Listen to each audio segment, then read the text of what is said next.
رب اشرح لي صدري ويسر لي أمري واحلل عقدة من لساني يفقه قولي. أعوذ بالله من الشيطان الرجيم. بسم الله الرحمن الرحيم. Permit me to start this lecture with a little verse of the Quran, which I think is relevant to the topic I've been given. أعوذ بالله من الشيطان الرجيم. بسم الله الرحمن الرحيم. يا أيها الذين آمنوا اتقوا الله. يا أيها الذين آمنوا اتقوا الله حق تقاته ولا تموتن إلا وأنتم مسلمون. واعتصموا بحبل الله جميعا ولا تفرقوا. واذكروا نعمة الله عليكم إذا كنتم أعداء فألف بين قلوبكم فاصبحتم بنعمته إخوانا وكنتم على شفا حفرة من النار فانقذكم منها كذلك يبين الله لكم آياته لعلكم تهتدون. ولتكن منكم أمة يدعون إلى الخير ويأمرون بالمعروف وينهون عن المنكر وأولئك هم المفلحون. ولا تكونوا كالذين تفرقوا واختلفوا من بعد ما جاءتهم البينات وأولئك لكم عذاب عظيم. صدق الله العظيم.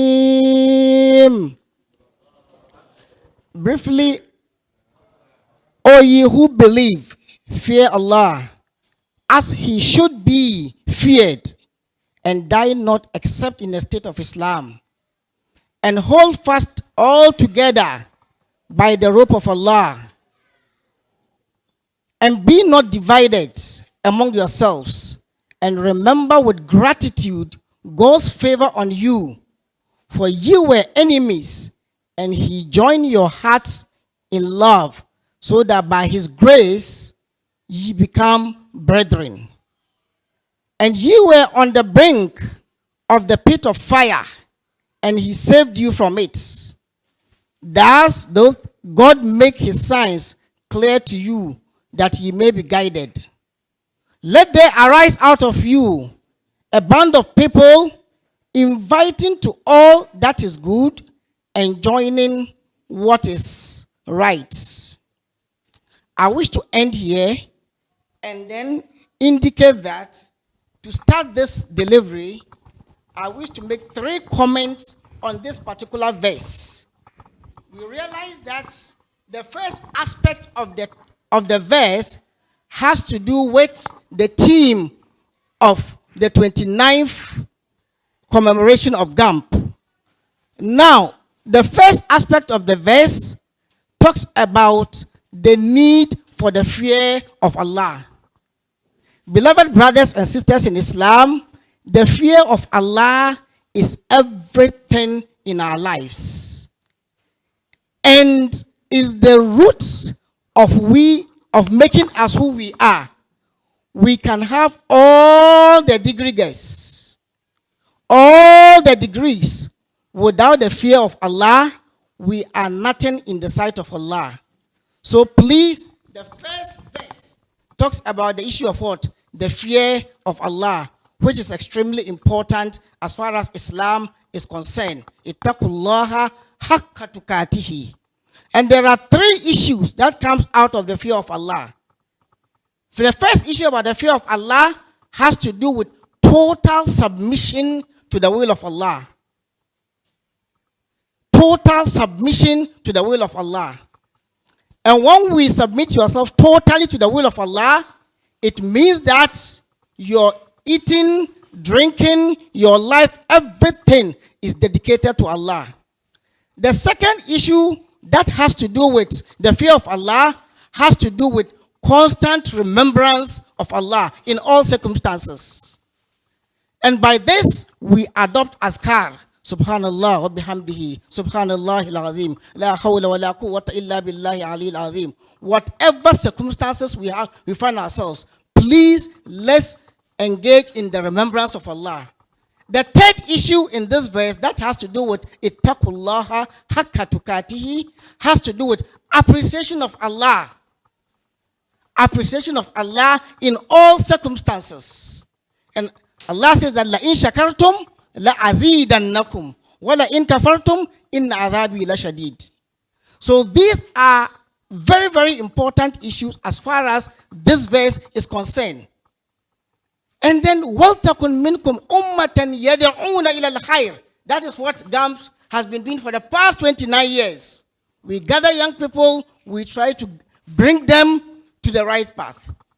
That is the effort we are trying to do.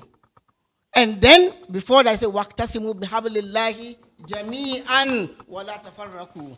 After 29 years, we've gone to the realization that not only GAMP, but we need an amalgamation of all Muslim professionals to champion the cause of Islam in this country. Now, this is just an introductory statement on this particular verse. Now, in addressing the topic given to me, developing the Muslim youth for nation building, a collective imperative for Muslim professionals, I wish to look at 5 key issues. 1, definition of youth. 2, the role of youth in development. 3, the current state of Ghanaian Muslim youth. Are we about the will of Allah, or we are the will of Shatawale and Stoneboy? So we look at it. Now, the strategic approach to achieve the best results. And then lastly, we look at the conclusion on this matter. Now, all these topics and all these issues, there are 2 main themes running through my humble submission. The first one has to do with sincere faith in Allah. The main theme of my submission has to do with sincere faith in Allah. The second issue running through has to do with a clear-cut strategy by GAMP and other professional organizations in order to develop Muslim youth in this country. We cannot continue. No. Organization, religions are run by well-coordinated, well-crafted, well-thought-out strategies. In 2010, I happened to have an engagement with a religious organization in Ukraine. And they told me that, young man, you are in charge of education. I said, yes. We have a strategy. In our church, what we do is that we sponsor 6 students every year to read medicine in Ukraine. 1, because of the quality of education, and then 2, because of the cost. It cost them 3,200 to sponsor 1 student in Ukraine. In other jurisdictions, it's different. So this is an organization that has an unambiguous strategy in 2010 to sponsor 6 a year. 6 times 11, 2010 up till now. That's 11 years now. How many medical doctors do they have? SubhanAllah. 60 what? 66 medical doctors. This is just one aspect of a religious group. That is their strategy. They realized that they needed medical doctors. Say, identify Ukraine. 6 doctors every year. And now they have 66 doctors. Assuming 6 did not even pass, they have 60 doctors. So, my humble submission is that GAMP, we are doing well. We have to make noise. But beloved brothers in Islam, we need to do more. I'malu fasayarallahu amalakum. Isfil al-amal, work, and Allah will give the fruit of your hard work. What befalls GAMP ahead is hard work. The beginning, it was topsy-turvy. Now we know our direction. We need to move. By the will of Allah and the support of Dr. Rabi and Co., Allah is going to support us to pursue this cause for the sake of Islam and our beloved country, Ghana. Now, with regards to the issue of definition of youth, we all know it's a period between childhood and adulthood, or ages, according to UN, ages between 15 to 24 years. And then the 2010 youth policy of Ghana talks about 15 to 35 years. But they are going, no, but sociologically, they say youth are the dynamic unit of the society. So my mother, Dr. Rabi, is part of youth. The dynamic unit of society. Yes, my mother is part of it. Now, when you look at the generational, we have the traditionalists. Those who were born before 1945. We have the boomers. That is 1945 to 1964. Then we have Generation X, 1961 and 1980. Yes. Then we have the millennials, 1981 to 1995. Then we have Generation Z, 1995 to 2010. So in essence, we are talking about two categories of people. We have BBC and then BAC. The BBC is born before computer. And then the BAC is what? Born after computer. Now, what kind of youth, Muslim Academy, are we trying to develop to make an impact in this country? We are dealing with BAC, born after computer. And their matter is tricky. Their matter is difficult. Wallahi, last 2 weeks, Sheikh Hussein was giving khutbah here. Not this side, the other side. 13-year-old boy. During the khutbah, this boy was chatting a lady. Instagram. He was chatting like this. So I tapped him and asked him to stop. The scornful manner this boy looked at me. Because apparently I realized he came with the parents. So the kind of youth we are expected to make impact on, we are dealing with what? BAC, born after computer. Now, what is the kind of youth are we dealing with? These are youth who lack direction. Some SS students have completed. Some of our Muslim brothers and sisters are not even aware they were even supposed to buy forms and go to the university. Directionless youth. GAMP, what are we doing? Now, in terms of religious morality, because of social media, our brothers and sisters are doing all kinds of unprintable things on social media. And the interesting thing about this, the current youth we have, has to do with selfishness. They are not ready and committed to the will of Allah. And they are not ready and willing to sacrifice.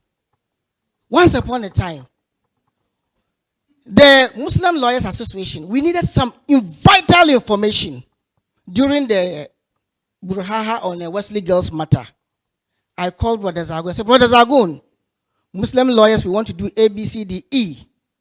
Then he said, I said, take it, check on your phone. He gave me the information completely. That is a wonderful collaboration between what? Muslim Lawyers Association and Baraka Institute. If it were BAC, he would tell me, oh, what do you want it for? But within a minute, I was supposed to go to his office. He sent the information to me. And that is the kind of things, strategic alliance for us to pursue Islamic goals in this country. Now, the current kind of youth we are dealing with, they love social media more than Quran. Wallahi, they love social media more than Quran. Because you see, if we want to change, we need to understand who are our targets. And they are less committed and not serious with their creator. Lastly, they are proud and less respect for the elderly. So GAMP, that is the challenge ahead of us. But what is the position of Islam as far as youth are concerned?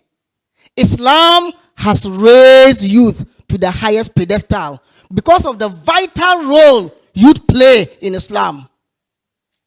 Islam talks about the issue of we granting them good education and guidance.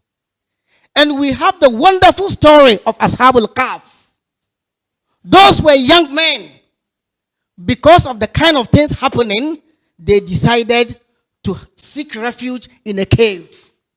And when they did that, Allah really raised them, protected them, and then protected them against any kinds of affliction. And this is the assurance Allah has given to all of us. In tansurullaha yansurukum wa yusabbit aqdamakum. If you make any efforts in support of Allah, Allah will help you and will strengthen your foothold. وَمَنْ يَتَوَكَّلْ عَلَى اللَّهِ فَهُوَ حَسْبُهُ. Whoever fears Allah, Allah is sufficient for you. So please, let's make efforts. I was telling some people that Allah is like a horse.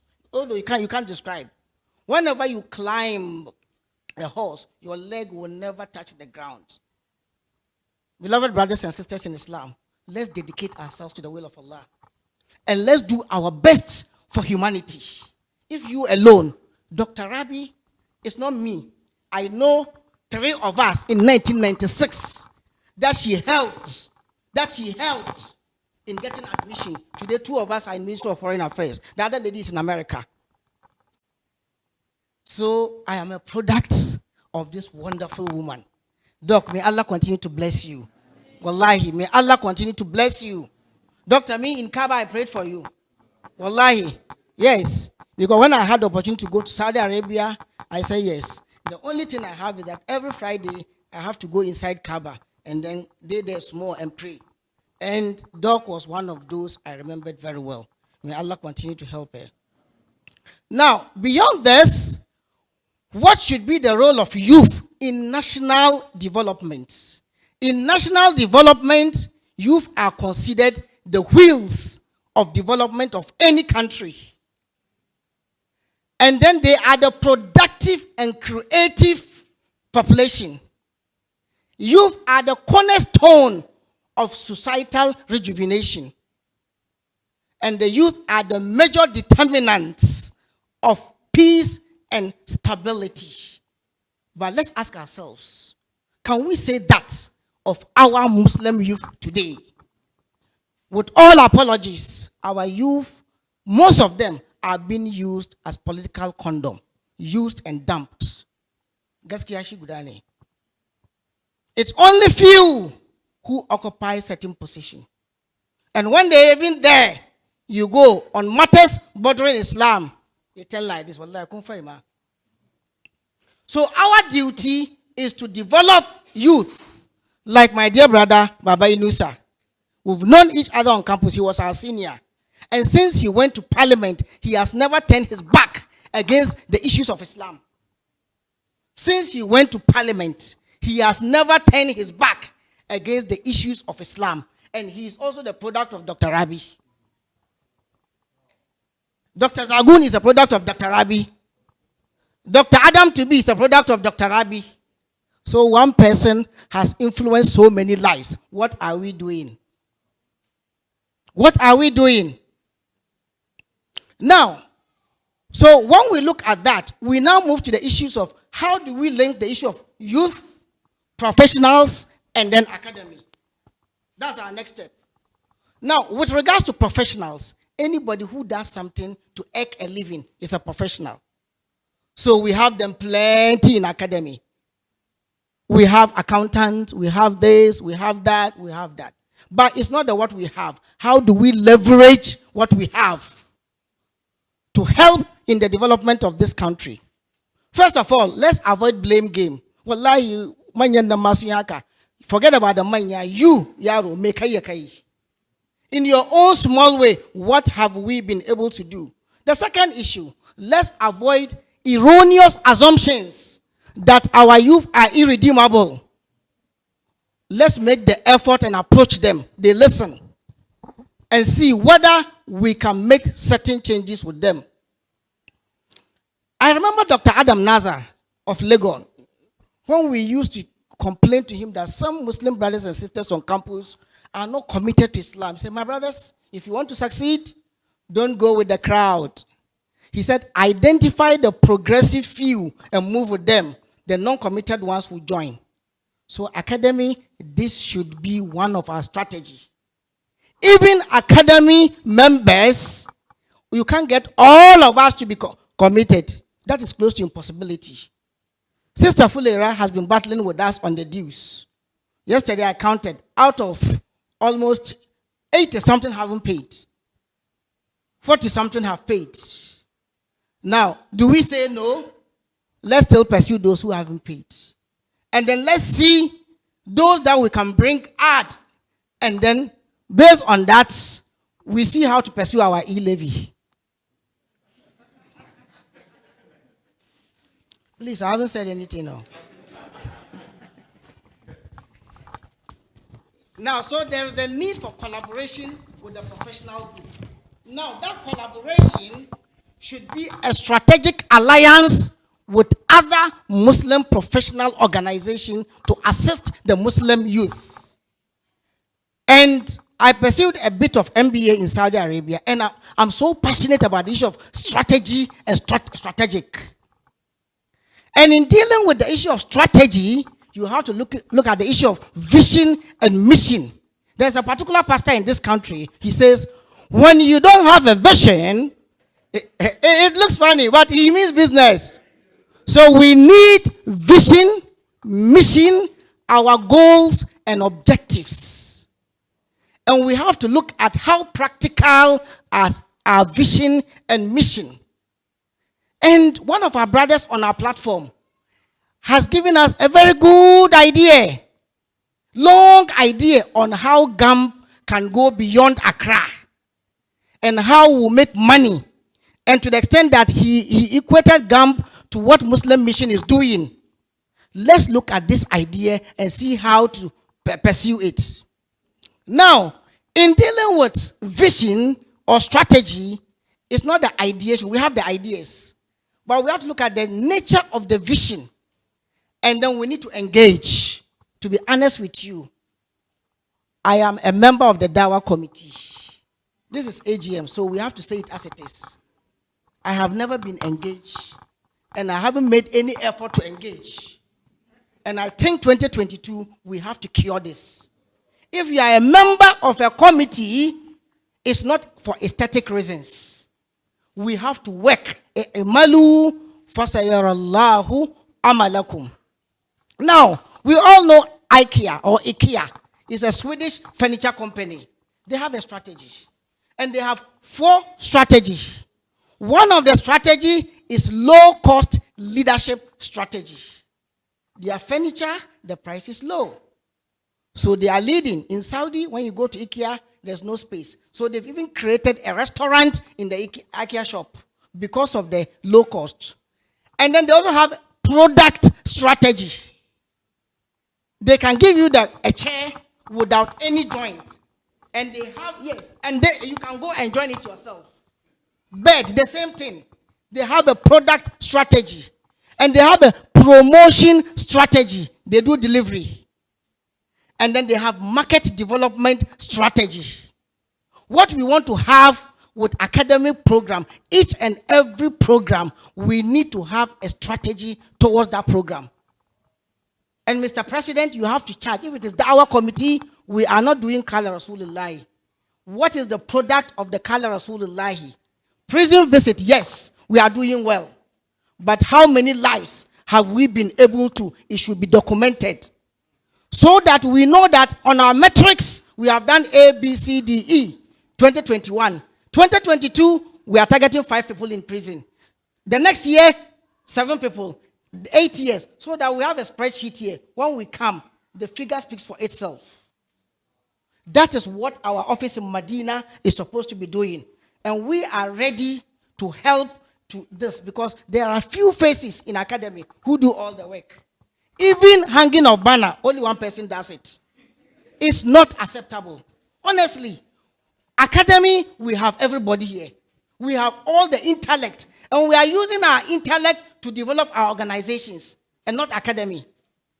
So we need to look at these issues seriously. Now, on the issue of membership drive, please, we need to take this matter seriously.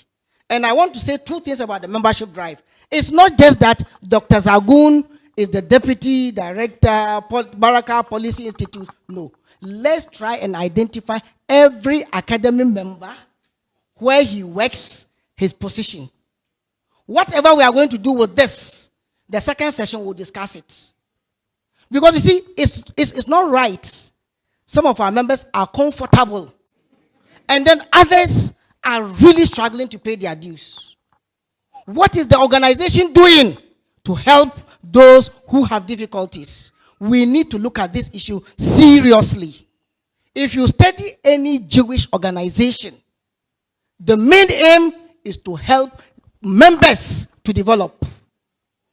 There's a particular Muslim community in this country, I will mention their name. One person will come, but within a year, 3 or 4 people come. They even shop in their own places. So academy, we need to help ourselves. But we can't do that when we have no information. So please, Mr. President, name, organization, petition. We have to know the person's petition. Because his position will give us an idea what he can do for us and what he cannot do for us. Now, the other issue we need to look at, I'm concluding now, is to adopt the taqwa approach. Any development without the fear of Allah is useless. Any development, any progress, any degrees without the fear of Allah is useless. So we target our youth and then imbued with them askar and the fear of Allah. 1. Point number 2 to conclude is to imbue with them strong religious foundation and moral standards. Moral standards is very important. We should let our youth understand the importance of brotherhood and sisterhood. Takari law, if this sister has understood the importance of brotherhood and Islamic sisterhood, she will not think of going elsewhere. So it's very important. Now, the third point is that we should motivate and support our youth. Wallahi, our youth are not doing badly. They can do extremely well with the right orientation. Now, then the last 2 points is that we have to build a strategy to mold the character of Muslim youth at the family level and at the societal level. But let's start with the family level. There was this young man who had a lot of iman. He said, Sheikh, wallahi inna so sake zango. You can't sake zongo. You can't change zongo. You understand? So you have to adopt incremental approach, family level, organizational level, then societal level. Then, because the Holy Prophet Muhammad is so particular about the issue of character and then molding of character, he said, "Innama bu'istu li'utammima maqarim al-akhlaq." The Prophet said he was sent to what? To perfect morals and manners. And that is very, very important. Lastly, we need faith in Allah and readiness to sacrifice with all sincerity to Islam and Mother Ghana. May Allah continue to bless all of us. Assalamu alaikum.